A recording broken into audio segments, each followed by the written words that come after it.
Do you love reading books? Us too. Come, let's turn a page together from the history of North Calcutta today. Welcome to Indulge Videos, and today we are standing at the iconic Chaitanya Library at Beacon Square Street. Did you know that Rabindranath Tagore was one of the founders of this library? And it has been a space for intellectual progress, for giving knowledge to people, and also a reservoir of immensely popular books, rare books, lost books, which still lies covered in dust today. However, there's a new page that is being written in the history of this library. Out of sheer citizen intervention, this library is being conserved, preserved, and again started as a functional library. Today, at Indulge Videos, we take a look at how this library is being revived again and what has been the history and the future of this library.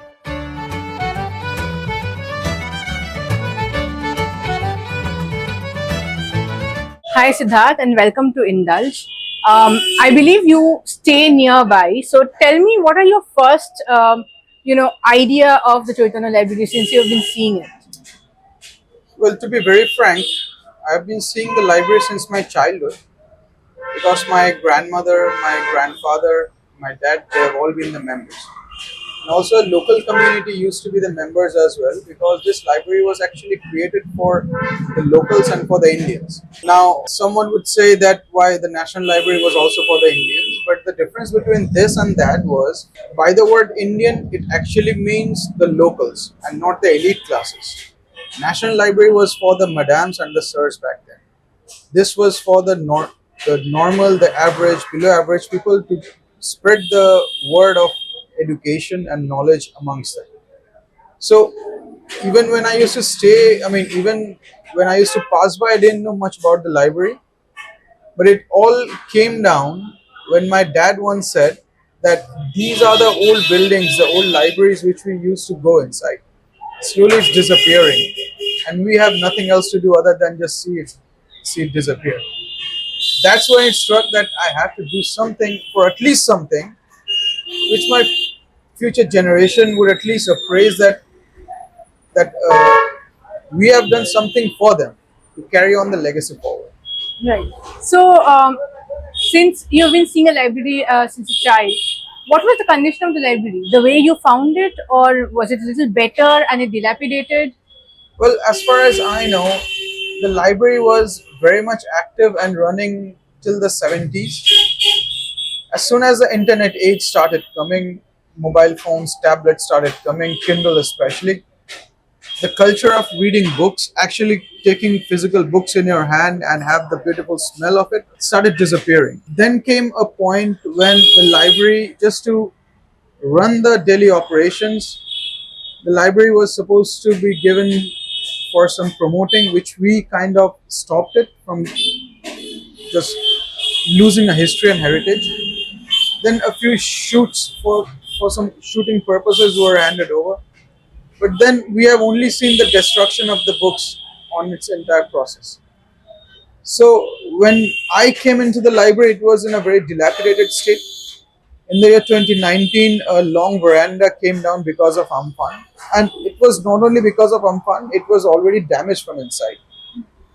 So yeah, it was in a bad condition, but that's what actually made me, and also the seniors to support me, especially the president, the vice presidents, to help me move forward with the entire thing. Because being the youngest member of the executive board, I'm 35.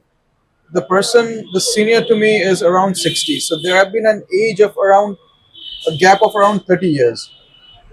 So yeah, that age gap was really difficult to close in. But yes, I've been trying my best to at least keep the legacy, at least keep the heritage intact. Yeah. Starting a restoration process is not very easy. It comes with a lot of challenges. So, what kind of challenges did you guys face and how did you overcome?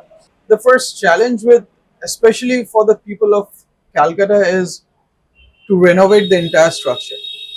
But there's a difference between renovation and restoration.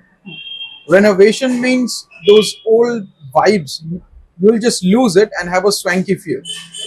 Restoration means to keep that old vibe, to keep that feel that you are in actual Calcutta and not in a Rajarata Salt Lake. Well, I'm not criticizing or showing them down, but that is actually what Calcutta is. Calcutta is not means swanky buildings like 60 floors or 30 floors or whatever you call it. But Calcutta is actually the Rajbaris, the lanes, the by-lanes, the beautiful Art Deco buildings. That is what Calcutta's characteristic is. Right. So it is a difficult task. We have been trying very hard until one important organization like uh, they came forward to help us. So yeah, we are planning to restore the entire building. If at some places we cannot, we have to renovate a bit, which is like around 0.5% maybe, but 95.5% will start. We'll try to keep it as it is, or maybe we can take it back to the way it was, the way it looked back then. Right. So, from what we have seen and what we have heard on literature, this place has been of very immense significance in terms of being a venue for speeches, iconic speeches, being a place where which was an active functional library. So, what led to its dilapidation in this way? I mean, I understand the coming of the digital age, but digital age is only going to maybe stop people from coming to the library, but not the entire building would be suffering because of that. Okay, so at one point of time, the library had patrons, which we kind of feel proud of. Patrons, as in the four Maharajas from India, being the Maharaja of Mayurbhanj, the Maharaja of Darbhanga, Maharaja of Bardwan, Maharaja of Kuch Bihar. So their patronization back then was so huge because whenever we look at the practical side, there's always a graph. The graph is first it starts as a flat, then it starts rising, but at one point of time it has to come down. With the modernization of the entire city, everything started becoming very modern and very different and futuristic. The problem with this library was, even if you look at the newspapers, the old newspapers has a different kind of a writing and sentences and grammatical things. It was a bit tough to read, but it was easier for people back then. Nowadays, it's more into a very lenient, very easy type of a languages. The problem with the library was the books start age from the 70s to the 80s to the 90s. So, and it was all from philosophy background, history, fiction, but not science fiction. So, kids nowadays are more into science fiction and things like that, but not into practicality and books like those. So, that was the problem we started facing. And also, of course, like the library has a life membership of around 550 rupees. So when someone is paying that amount, it's only one time. So you just cannot ask the people to come around and take a membership because 550 rupees it means nothing in today's day to keep the entire such a huge building running. So it's like if you try to cover your face, your legs come out. If you try to cover your legs, your face come out. So that's what the problem this library started facing. When we started looking towards the books, the building starts getting ignored and vice versa. So that is actually the entire problem. Right. It is said that there are a lot of rare books and special books within the library. So can you give us an example or show me a book maybe if we Yeah, have sure, sure, something sure. nearby? First, I would like to give one example for. We have a book which was actually written by. Those were actually the letters of Rabindranath Tagore's wife. So back then, these letters weren't supposed to get published. So it was published from the Vishwa Bharati press. Later, the family members burned it because back then, a letter of a family member of those elite people coming out have been a total embarrassment for the family. Other than that, we have books like the second print or maybe the third print of Pride and Prejudice, and also books like Bongsha Porichar. Like we hardly know the elite or the zamindar or the maharajas of India, but there have been such influential families, like very important families, which you haven't heard of. So if you talk about books like those, For example, this book is Bongso Porichoy. It has a volume of 12, around 12 books, and it has the names and the history of all the elite families from back then. For example, Kolkata Thakur Bangsh, we all know that. Bolihar Rajbangsh, we haven't heard of. So these are the families who have been running the entire Bengal from the British or maybe before that, and also did during the revolutionary movements. Yeah, we have books in such, not only, I mean, I'm not talking about quantities, but the qualities. Chaitanya Library is like the treasure trove of Calcutta, because if you cannot find books in Asiatic Society, if you cannot find books in National Library, you will obviously find a copy over here. And also, there have been speeches given by the revolutionaries back then, which got printed, but it was banned by the British government back then, which found its place in this library. There are books as such. The problem is we haven't documented it, or it have been audited like 40 years back or cataloged. So we have to re-audit the entire thing, which we are being helped by a madam known as Sagota Das, who is actually the sister of our late President Pranab Mukherjee. So people like these have came forward voluntarily to support, to help the library to restore the books and to restore the history. Right. As we move towards the actual concept of restoration, we will take you through the hall downstairs that has been restored, and we'll show you how interestingly it has been renovated and restored, keeping alive elements of heritage and also combining them with modern elements. So tell me first of all, how long have you been associated with the library? I have been associated with the library for past 2 years. I came here because through Siddharth, he was member of Intact, and he got me to the library. I saw the condition of the library, and since then I'm associated with it. Right. And in the last 2 years, because this library is in a continuous process of restoration, what changes have you guys brought up? Initially, when I came to the library, I was really very sad to see the state, because such a historic library with such massive amount of books, historical books, so many luminaries associated with the library, it was in a very bad state. Slowly and gradually, we started connecting with a lot of organizations, individuals.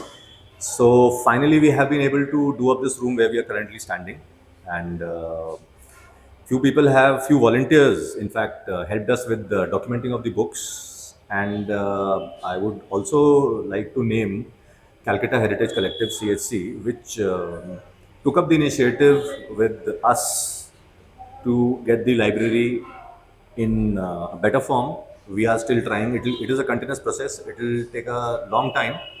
So we're just waiting and hoping that few other people join us, and we are able to restore this entire library. Right. So as you said that you are receiving help from organizations and institutions, how much liberty do you have? Because this started as a citizen initiative, as a group of citizens have come together to work on the restoration. How much liberty do you have, despite having institutional partners, to take decisions for the library? Liberty here is entirely with the trust, the Chaitanya Library Trust, and the secretary, the president, and the vice president. So, unless or until we, as a part of the library, don't pass on a thing or approve of anything, we don't ask the other organizations to intervene in this manner. And till now, everyone has been very kind and helpful by working as per the guidelines we all of us set together. Right. So as we are standing in this hall that I can see has been restored by the looks of it, can you tell us a little bit about what changes have you brought here? Initially, the place had not been well kept for last, I think, 40-50 years. It was in a very bad shape. There was inadequate lighting. The painting was not done. The staircase which you see here was in a very bad state. The woodwork was in a bad condition. So we had to do this entire thing up, and we are just inching slowly. So first we'll do up this room, then we'll move up to the first floor and first restore the entire structure. And parallelly also we will start with the digitization and upkeeping of the books. Right. Since Chaitanya Library is a heritage monument that we can say, or an iconic building, And I also see that there are some antiques in this room, which is a part of the restoration process. So, how are you incorporating heritage elements in a modern conservation and restoration process? This being a very iconic building, as you just said, and we are planning to keep everything original as it was, whatever we are trying to get from here. Like you just saw the clock. So this clock was in a very bad shape. We restored it. In fact, I only restored it and bought it here in this condition so that it is working now. So we have decided that whatever furniture, whatever things that come out of this library will be restored to its original glory and will be incorporated, and nothing new element would be put inside so that it looks period specific. Okay. And what is the vision with the library after it has been completely restored? After we finish the library, we think that it will be one of the most premier research institutions because this is the one of the largest libraries with lakhs and lakhs of books here, and we don't even know what all books we have. We might be having some rare books which future researchers, future scholars might use. So we want it to be a digital repository, as well as we want this library to be marked on the tourist map of Calcutta, wherein a person coming from outside makes it a point that he must visit this library, see the library, and be a part of this educational process, the Chaitanya, which people long back, 135 years back, started. We just want to continue with that tradition and impart as much education, as much you know insight to such beautiful things which they left. Is this a functional library right now? Presently, it's not a functional library because the books have not been kept well for a very long time, and there are very rare books. Till the time the books are not professionally restored, digitized, we have stopped the people to come and use the library. Right. And so, what kind of help are you taking when it comes to the restoration of the books and digitization of them? Because I believe the restoration and conservation of the institution, the building, and the restoration of the books, they are two completely different ideas. Absolutely. Restoration of the books is a thorough professional work for which we have already contacted the professionals. They have gone through the books. They have been helping us kindly. In fact, a couple of books have already gone for restoration. And this itself will take a hell lot of a long time. Before that, we need to take care of the structure itself because it has not been kept well for a very long time. And if the structure does not exist, the books will not exist. So first we need to strengthen the structure, make it workable, and have the books also digitally restored as well as professionally restored in their physical condition. Right. And my last question to you before we conclude would be, what is the time period that you're seeing within which you will be able to, make this functional? It's a very difficult question because for completing this humongous task, we require a lot of money. And apart from money, we require a lot of professional assistance, though which we are getting it, but we are looking for funds. We are looking for big corporate houses to help us. We are looking for people to donate. We are looking for think tanks to give their advice to how to go about it. And in the way we are inching forward, I think around 4 to 5 years max will take to get this place up and running. Thank you so much for Thank joining you. us. My pleasure. As we come to the conclusion of this episode of Indulge Videos, I would like to share that this Chaitanya Library is one of the premier institutions which has actually made it possible to be an example of what citizenship and citizen awareness can do for the betterment of the heritage properties of Calcutta. Please subscribe to Indulge YouTube channel, and we will be back soon with a lot of video stories. Thank you.